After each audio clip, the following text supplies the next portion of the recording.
Hello, welcome to a new tutorial presented by the SHRTB. In this tutorial, we are going to see the neck bones.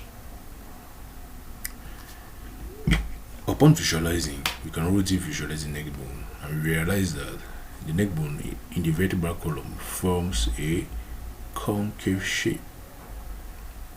So this can be said to be a lordosis of the neck bone. Now, the first bone of the neck can be seen here, which is directly below to the occipital bone, and that first bone is called the atlas. The next bone is called the axis. These two bones are C1 and C2. The next one C3, C4, C5, C6, and C7. Now, when having all these bones, we need to visualize each of them in peculiar manner. So let's take atlas and visualize it. So the parts of atlas. So atlas as such, we need to know that this is an atypical bone. There is the atypical vertebrae that need to be shown, but the atlas as such. Now, the part anterior to the atlas here is called the anterior tubercle. So here at this portion is a anterior tubercle. At this portion, the part posterior here is called the posterior tubercle. Now, we need to know that all the characteristic of cervical vertebrae is that all of the cervical vertebrae have the transverse foraminals, all of them. And beneath all the typical vertebrae, all vertebrae have this vertebral foramen in it, where the spinal cord passes. Now, the intervertebral foramen will be located between two vertebrae. Now, above here will be the occipital condyle. So we have the superior articular facet C1 for the occipital. We have the occipital condyle above, and we have the superior articular facet, which is going to articulate with the occipital bone, with the occipital condyle of the bone. At this portion here, we have the anterior facet of the dens. So below is going to be the dens of the C1 of the C2 vertebrae, which is the axis, and it's going to articulate with this bone here. So these are different regions. At this portion here, you're going to have the lateral mass of the axis of the atlas. So we have the lateral mass of the atlas here, and here you are going to have the body, the small body of the atlas. So, and lastly, at this portion here, you are going to have the transverse process of atlas. But the difference with other one is that the transverse process of the other cervical vertebrae are beefy. So it's divided into two, the anterior and posterior tubercle. But here, in this case, the anterior and the posterior tubercle are located here. So we are over with the atlas bone. Now you can pass to the next bone, the axis bone. So let's see its parts. So axis is shown as such. The axis is still atypical because it does not have all the characteristics of the cervical bones. And now we can visualize the axis as such. This portion here is the dens of the axis. So it's the dens of the axis. Here you are going to have an articular facet with the posterior with the ligaments. So you have the posterior articular facet of dens for faces the articular posterior. So at this portion is going to be with the ligament, the transverse ligament of the atlas. So the transverse ligament of the atlas is going to be formed at this position, which is going to articulate here. So anteriorly, you're going to have this. This is going to articulate with the articular facet of the dens on the atlas above there. Here you're going to have again. Here you're going to have the at this portion here you have the superior articular facet which is going to articulate with the C1 vertebrae.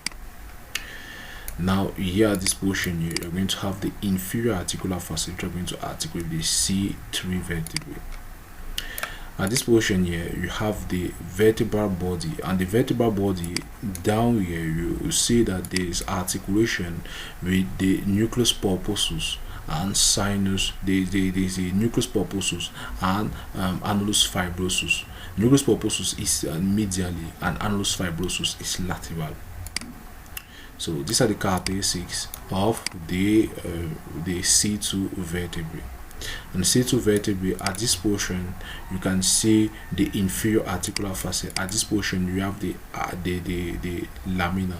So we have the lamina, which is coming from the posterior. So here you are going to have a pinous process, and you have the lamina here. At this portion you have the vertebral foramen. At this portion you have the transverse foraminals.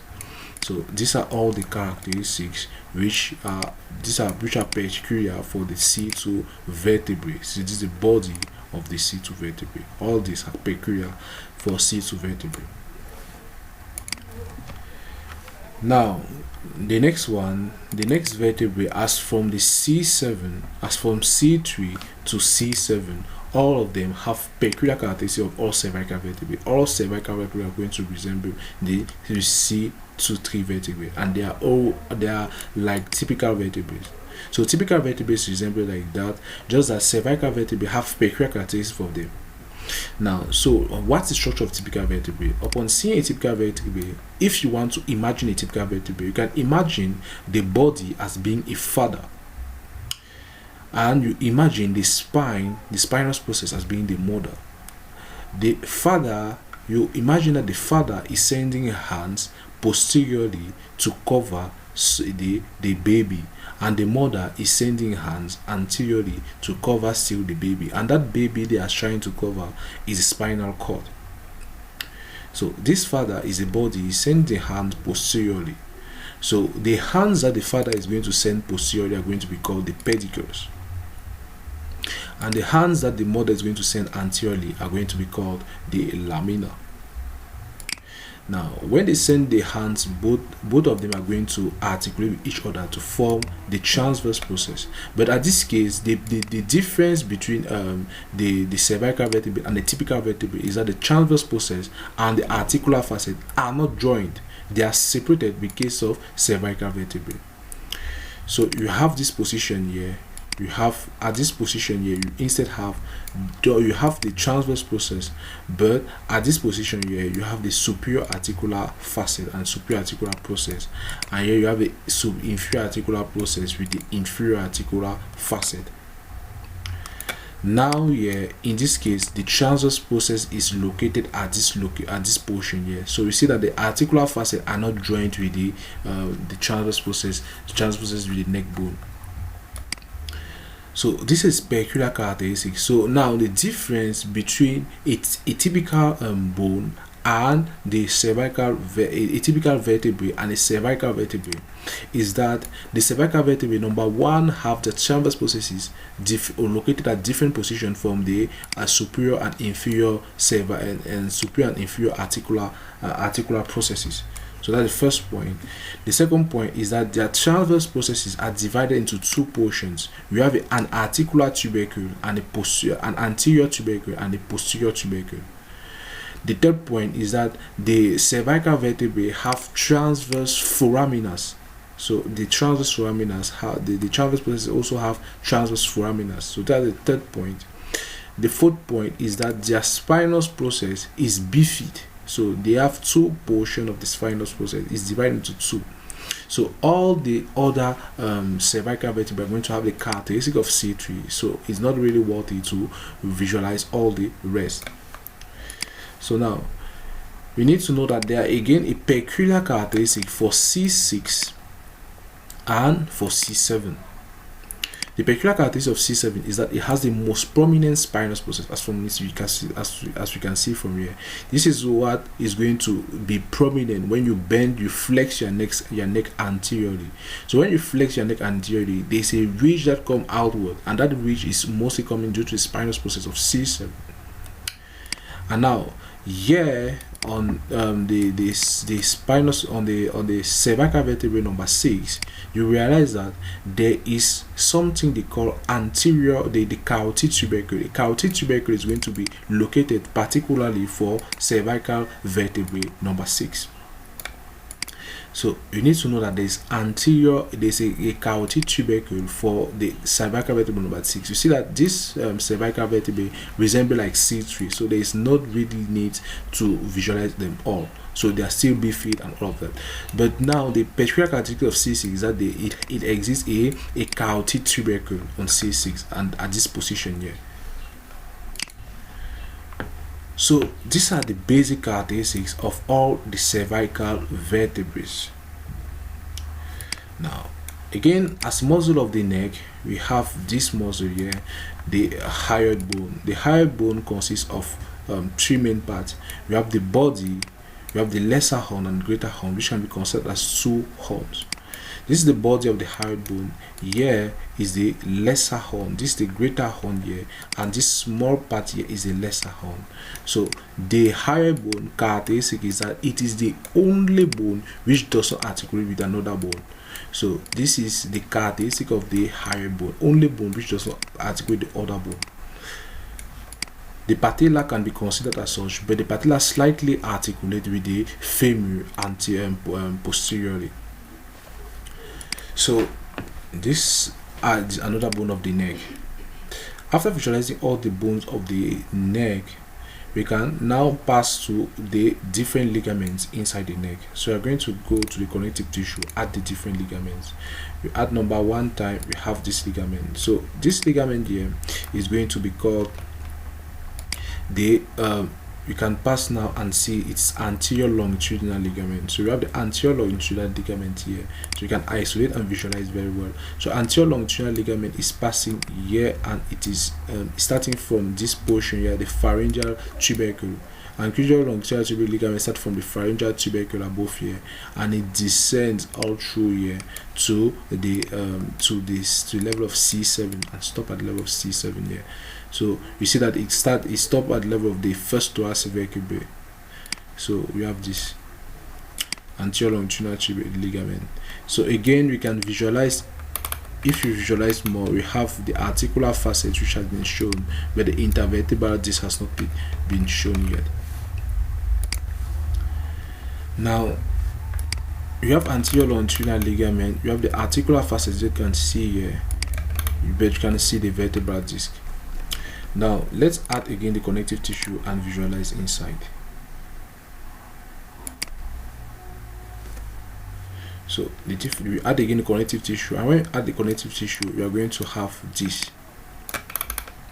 We have this portion here, and this portion here is the annulus fibrosus. Annulus fibrosus is the outer portion. Now if you remove the annulus fibrosus, I hide the annulus fibrosus, inside is going to be the corpus. Normally when we remove the annulus fibrosus, inside you are going to have the nucleus pulposus, which is located inside here. Now this is where you have the anterior longitudinal ligament. Now if you remove now the spinal vertebrae here, let's say I want to remove different spinal vertebrae, I'm going to this different cervical vertebrae, I hide it. So I hide it. So when I remove this cervical vertebrae, I'm going to realize that there's another I hide also the occipital bone. I come and hide the occipital bone.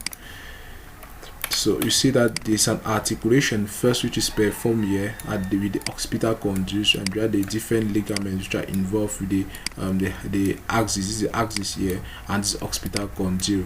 So you have the ligament. This ligament here is a capsule of the Atlanto-Occipital joint. So now we have here, this one here is the anterior longitudinal ligament, and this one here which is located inside the vertebral foramen. As we can see from here, if you visualize inside here, you see that there is a posterior longitudinal ligament. And since we have removed this vertebrae, we see that we have this different portion. Here outside will be the annulus fibrosus, and here inside will be the nucleus pulposus. So these are different structures that you can visualize. Now the next one is when we add up again the connective tissue.